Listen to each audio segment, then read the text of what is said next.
Okay, this video will be a short review of the inverse trig functions. We'll go over the inverse trig functions in more detail in this course once we talk about the derivatives of the inverse trig functions towards the end of chapter 2.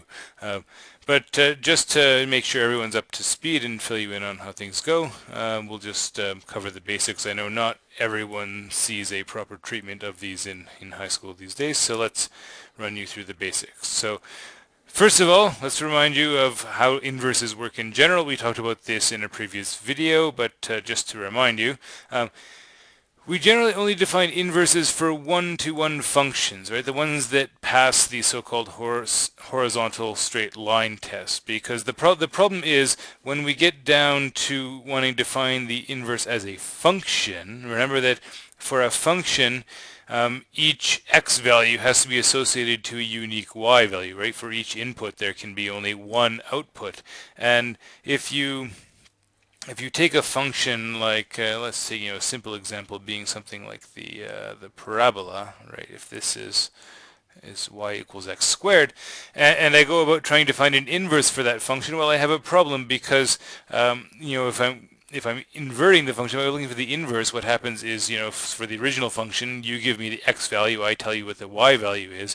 For the inverse, you tell me the y value, let's say here, and I try to come up with the x value, but now I have a problem because I have to choose. There are two different x values, one on either side. The function is not one-to-one. So a one-to-one function doesn't allow this to happen. It doesn't allow two different x values to give you the same y value.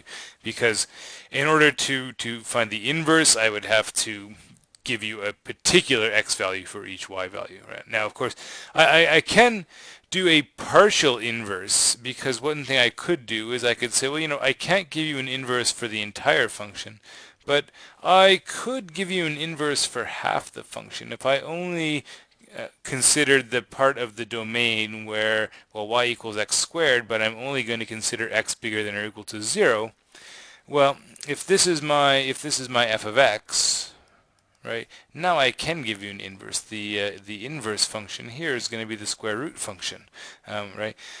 In general, I'd have to choose between the positive square root and the negative square root. But if I choose the positive square root, right? So x would be plus or minus the square root of y. I choose the positive root, and now I have an inverse. So choosing that positive root, notice that really what that amounted to was throwing away half of the original graph. Now, this function here, of course, this is a straight line. It is one-to-one. If I graph this, I get a function which looks like this, and there's no problem. Any horizontal line cuts it only once.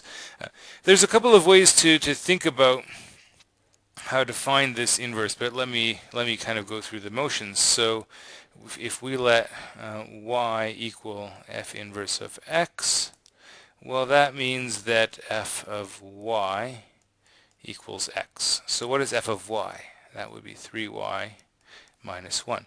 And what I'm interested in is y, so I go ahead and I try to solve for y here. So I say, okay, how do I solve for y? Add 1 to both sides. 3y equals x plus 1. So y is going to be x plus 1 over 3, and that's my inverse. Well, here it's quite straightforward. Defining the inverse, I can solve algebraically, and if you just think of it in terms of processes, this makes sense, because what did the original function do? The original function, we start with an input x. The first thing we do is we multiply by 3. After we're done multiplying by 3, we subtract 1. If I wanted to reverse the process, well, I reverse the steps in the opposite order that I carried them out. So the first thing I'd have to do is undo that subtraction. And I undo subtracting 1 by adding 1. Once I've finished adding 1, I divide by 3 to get back to where I started, and you can see that's exactly what the inverse does. It adds 1 and then divides the result by 3. But when we get to the trig functions, well, there are a couple of complications here. One is that these are obviously not one-to-one functions, right? If I try to draw a straight line anywhere, it's cutting the graph more than once. In fact, it's cutting the graph either one. It's cutting the graph infinitely many times if I were to extend this line forever. Okay, so that's one problem. The other problem is, if I were going to try to find the inverse, right, what do we do? Well, if we tried to follow the same steps as before, let's say I'm trying to find the inverse for the cosine function. So I say, okay, well, if f of x is cos x, and I want y equals f inverse of x, well, so I take f of both sides, f of y equals x, so cos y equals x, and then I say solve for, well, how am I going to solve? I don't know. I have no idea how to solve for y in this equation, right? Because there's no algebra I can do here, right? Essentially, the only thing I can do is I can say, well, y would be the inverse of, cos inverse of x. That's the best I can do. I can't say anything more than that. So, I can't really, there's no algebra I can do here, and these functions are not one-to-one. Yet, we still want to talk about inverse trig functions, right? Because we certainly need to be able to answer questions like, so somebody might say something like if sine theta equals 1/2, what is theta? Right? That's the sort of question that we might want to be able to answer. The problem is that there isn't a unique answer here, because if you think about the unit circle, if we sketch things out, well, there are two answers that work between 0 and 2 pi. One of them is here. One of them is there, right? This first answer here is just pi over 6. That's this angle. This angle here is 5 pi over 6.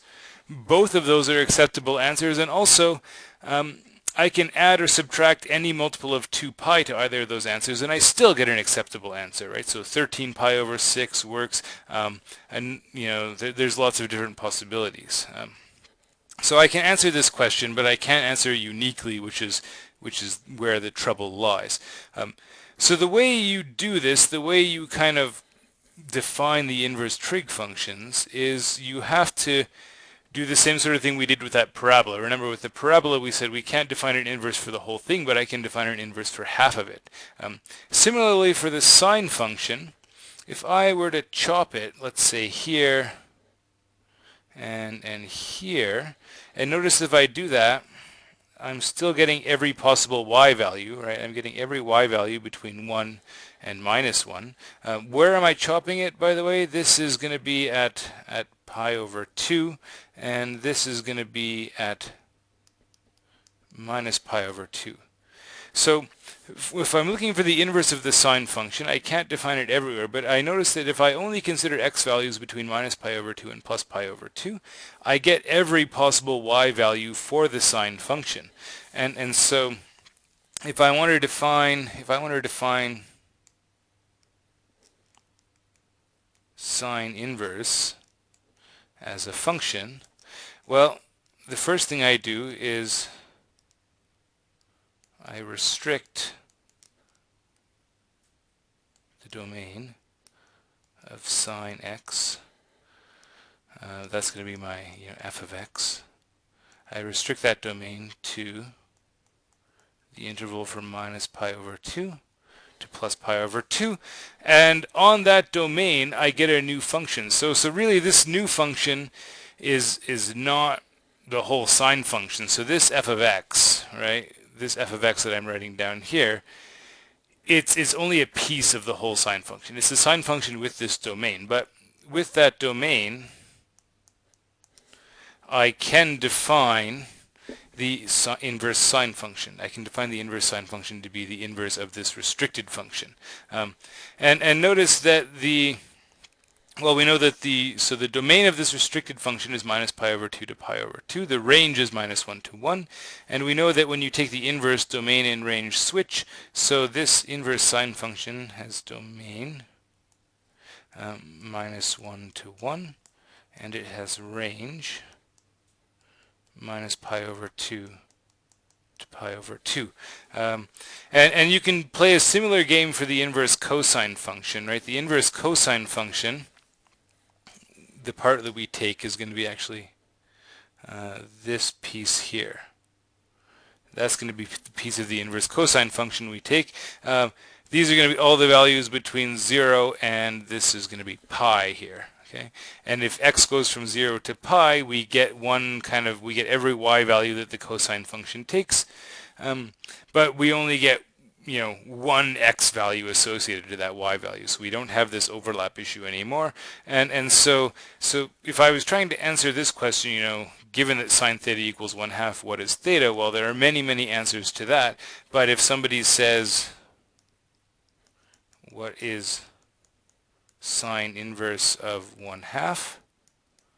Well, that's something I can give. That's a terrible 2. The value here, sine inverse of 1/2, is, well, the answer is going to be simply that this is equal to pi over 6, because pi over 6 is the angle between minus pi over 2 and plus pi over 2 that has sine value equal to 1/2.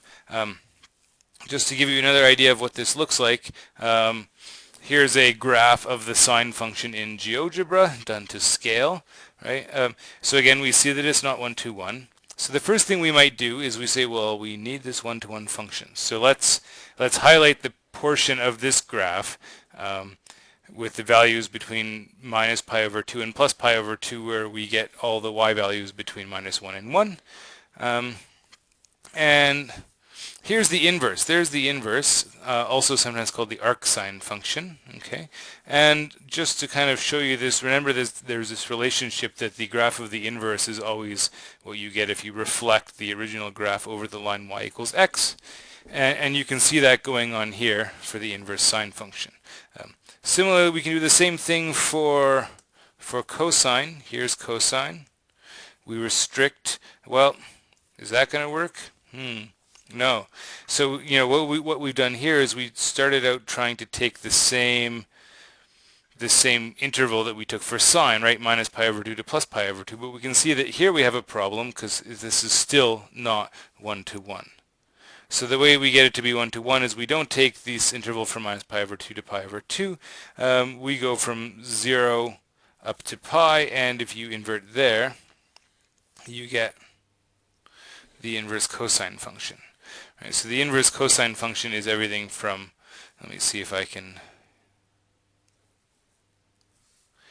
fix this.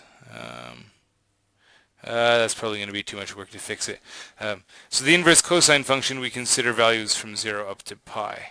And you can do this for all of them, right? Here's the tangent function. Again, the tangent function, the graph keeps repeating over and over and over again, but we see that there's one nice piece of the graph here between minus pi over 2 and pi over 2, and if we stick to that piece, well, then we can find in the inverse, and there it is. There's the inverse for the tan function, right? And again, we see this reflection. We'll do one more for good measure. Okay, here's the cosine function. The secant function, remember, is the reciprocal of the cosine function. I take 1 over the cos values. You get this guy here. Okay, and notice that this is different from, oh, here it is. Yes, you'll notice the, okay, the GeoGebra program doesn't actually recognize arcsecant, but with a little bit of messing around with trig and inverse relationships, you can work out that the inverse secant function is the same thing as first doing 1 over x and then applying the inverse cosine function, and we get this graph here. We can put that line in, y equals 1 over x. We'll talk a little bit later on about the inverse secant function. I know it looks a little bit odd here. There are a few details to deal with there, and we'll point them out in the next slide. Well, second to next slide. Oh God, this thing is screwing up on me again. Okay. Well, that's kind of sad. Hang on a sec. Bear with me. Let me pause. Okay. Back in action, things don't look quite so ridiculous anymore. Here's an example working with inverse trig functions. It's a little bit more complicated. We want to calculate sine of twice an angle, and this angle is defined using the inverse trig function. So arc cos, and by the way, you'll find there's two notations for this, arc cos and this cos inverse of 2/3. There are a couple of reasons to prefer the arc-cos notation over the cos inverse. One is the fact that it's not an inverse for the entire cosine function because we have to restrict the domain. The other is that it's very easy to kind of get this -1 confused as a power, right? Because we know that we write things like cos squared when we want to talk about squaring the cosine function. And then you get inverses mixed up with reciprocals, and that all gets very confusing, so sometimes it's better to just write arc-cos instead. So how can we do this? Well, one thing I do know is I know that sine 2 theta can be written as 2 sine theta cos theta. Okay? And this makes things a little bit easier. Now, cos of arc cos of 2/3. That's the easy one because, cosine and arc cosine, they have this inverse relationship. So if you put any arc trig function back into the trig function it came with, you get back whatever that value is, in this case 2/3. Okay? How do I figure out what sine theta is? Well, there's a few ways to do this, but think about what this really says, right? So really what this says is that, cos theta, so this is theta, right? So cos theta equals 2/3. Let me put a little triangle. Here's my theta. So what is cosine? It's adjacent over hypotenuse. Okay? So what's the remaining side? What's this remaining side? Well, I know that 2 squared plus x squared equals 3 squared. So x squared is going to be 9 minus 4, 5. So x is plus or minus the square root of 5. And sine theta, well, sine theta is opposite over hypotenuse, so I have plus or minus root 5 over 3. Which root do I choose, positive or negative? Well, here you got to do a little bit of messing around, and it's not so bad. We say, well, remember that this function here has range 0 to pi. We talked about that briefly in the last slide, right? So the arc cosine function gives you an angle between 0 and pi, and this sine function, that's quadrants 1 and 2. The sine function is positive there, and since the sine function is positive there, we know we get to keep the plus sign, and so now we can put things together. We can say, yes, this is 2 times root 5 over 3 times 2 over 3, and we've got our answer. You can multiply those out if you want. I'll leave it like that because this video is already dragging on a bit. Now, just to sum up, here are the definitions. I'm not going to talk too long here. You can always pause the video at this point if you want to look over these for a while. Notice that in each case, in order to define an inverse, you have to restrict the domain. And the choices that we make are different in each case, and there are good reasons for making some of these choices. These ones especially, we'll talk about those when we get to derivatives of the inverse trig functions. Here are the ranges, and so of course the ranges for the trig functions become the domains for the inverse trig functions, and similarly the domains become the ranges. Okay, like I said, we'll come back to this later in the course, but just in case you needed a refresher on how these guys work, now you have it.